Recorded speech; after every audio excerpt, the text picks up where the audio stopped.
Our opening thought comes from Cole Arthur Riley. We resist to retain our own conscience. He writes, our resistance is not predicated on how likely it will be to alter the conscience of the oppressor. We resist to retain our own conscience and to awaken all others who are still in possession of their own souls. Our next reading comes from Sherry Prudhomme, The Theological Mandate for Justice and Equity. She writes, we understand there is a mandate emerging from our theological heritage to dismantle the structures and systems which silence, harm, and exploit human beings and the varied ecosystems of our planet, as well as to work to create just and sustainable communities without barriers to belonging in our communities for all those who share our values and theological perspectives. Our next reading comes to us from Elie Wiesel from The Kingdom of Memory, Reminiscence. He writes, there may be times when we are powerless to prevent injustice, but there must never be a time when we fail to protest. Unitarian Universalists have a long history of working for social justice and also taking a self-critical stance in order to be open to the change that is needed to bring about a more beloved community. And so in this morning's discourse, we'll be looking at a little bit of that UU history. We can't look at all of it because there's just so much work that UUs and also Unitarians, when the Unitarian and Universalists were not yet together, the Unitarians and the Universalists in their history have done so much work in relation to social justice. And I'll have to say, I've learned a lot about it this past week as I was delving into that history. It was really a helpful time for me to look at that more closely. So we're going to be looking at that, a little bit of that history of striving for justice in the UU tradition, and also reflect on how we can continue to express this commitment to justice in our own very troubled times.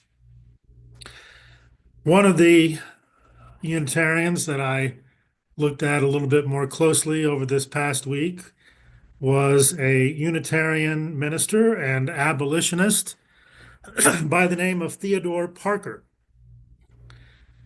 Many of you have probably heard of his name before. He lived from 1810 to 1860. He died at the age of 49. His life was cut short by tuberculosis.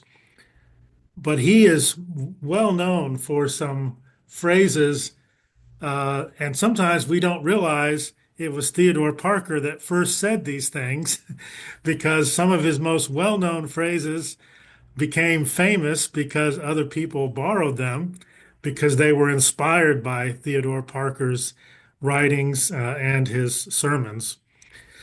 Um, One of those is the arc of the moral universe is long, but it bends towards justice.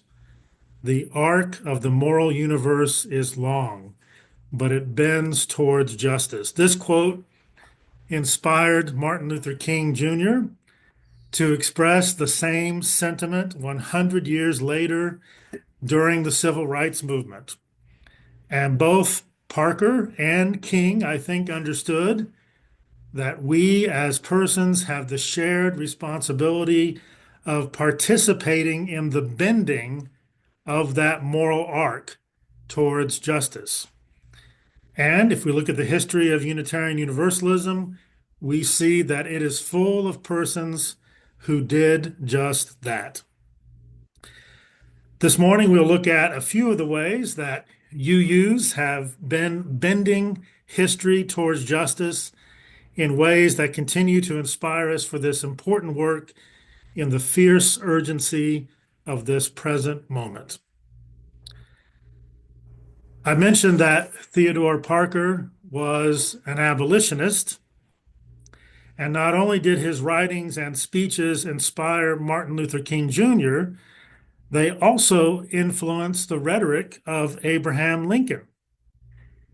I learned this week that the phrase, quote, government of all the people, by all the people, for all the people, that Lincoln used in the Gettysburg Address comes from a sermon by Theodore Parker that he gave in 1850 about the American idea of freedom. In addition to Parker's work to abolish slavery, we see in the Unitarian Universalist history many Unitarians and Universalists going all the way back to the late 18th century and then into the 19th century who participated, oftentimes sacrificially, in the anti-slavery movement.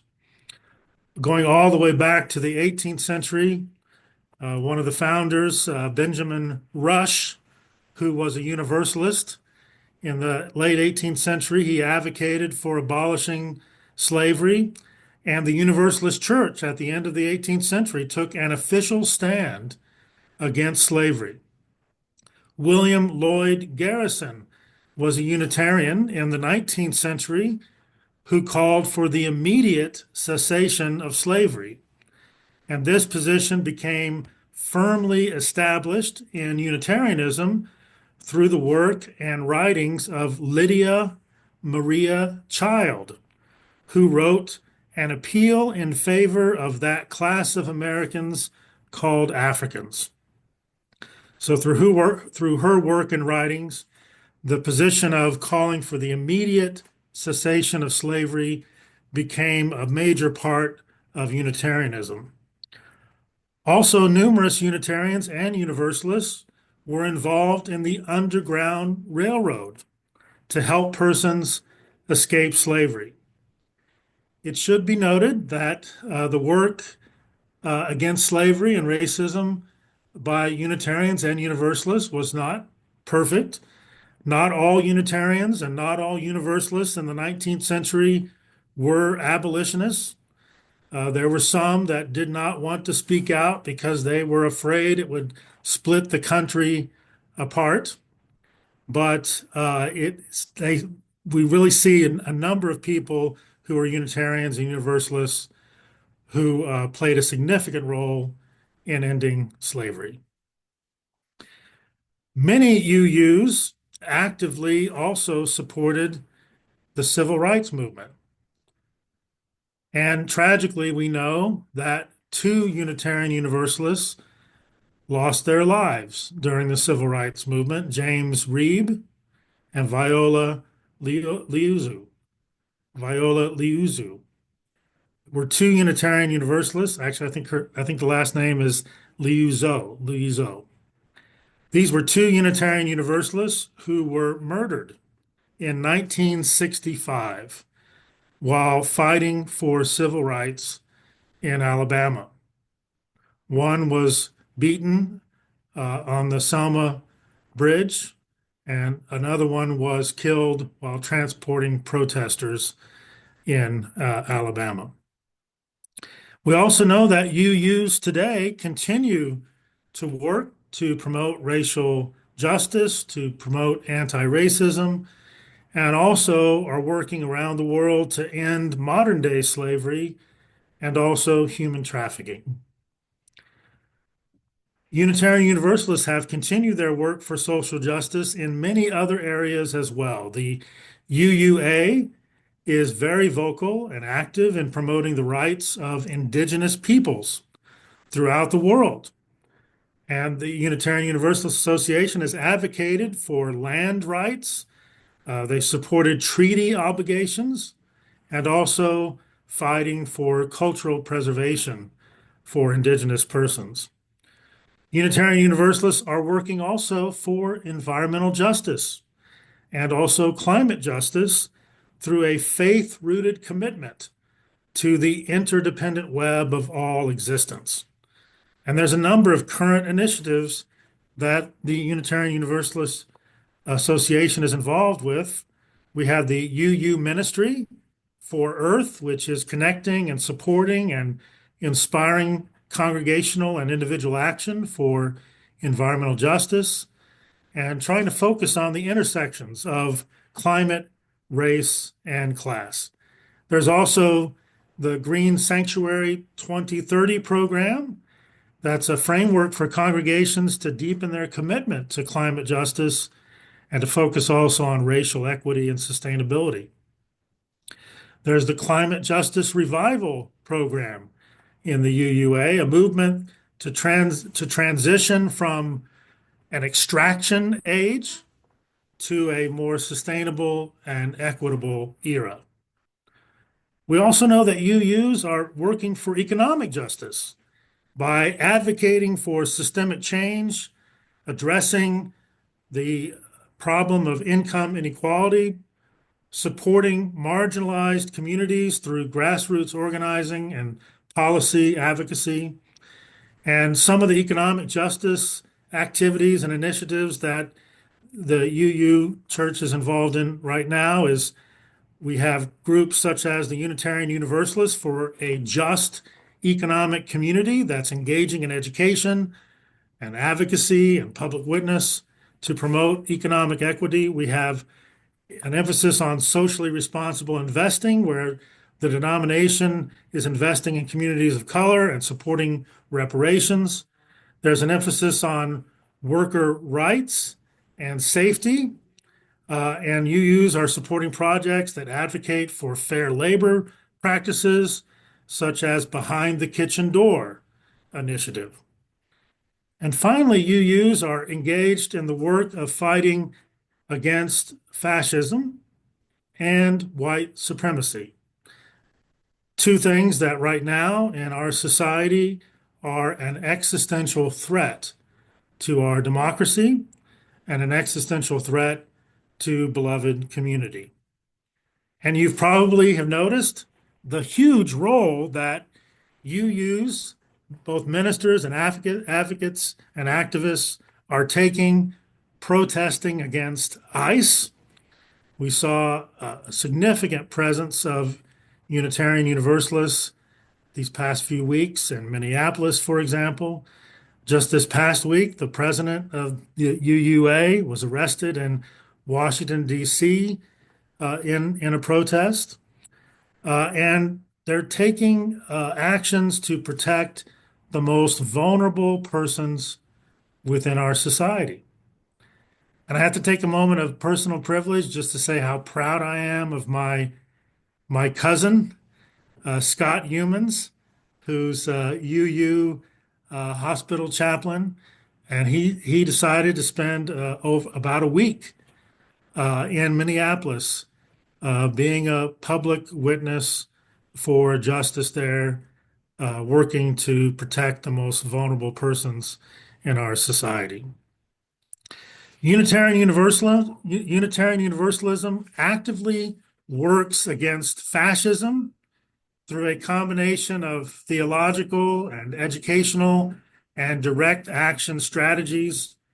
And if you look at the documents of the UUA, you see that anti-fascism is a reflection of the UU core values, and specifically the UU core values of the inherent worth and dignity of every person and the pursuit of justice.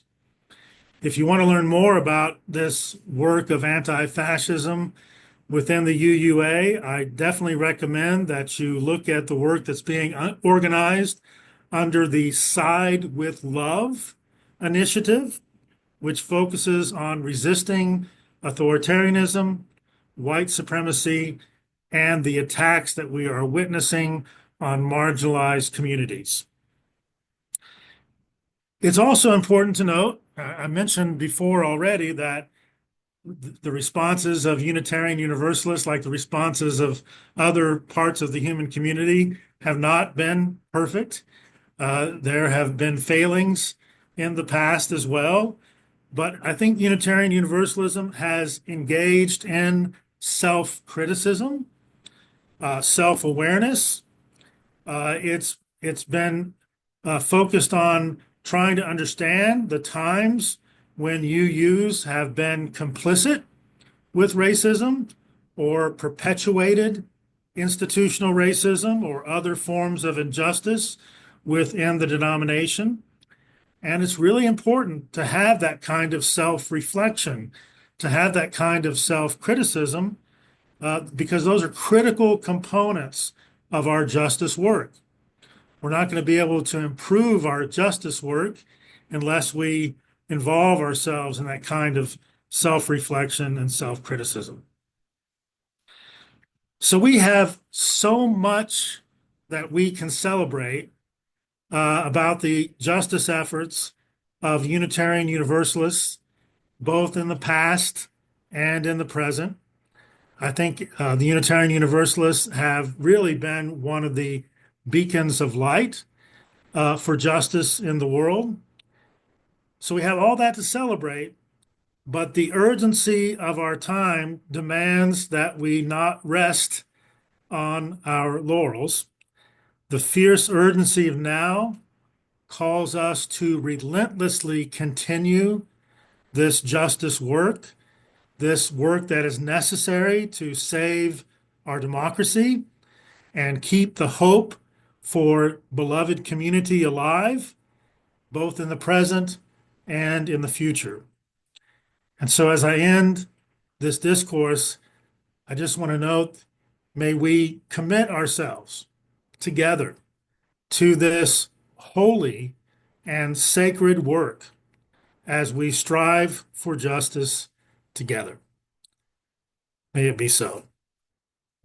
Hear these words of benediction. The world aches for us to join together and bring about healing, toil for justice, and produce ever increasing love. This is our calling. Go forth and act accordingly.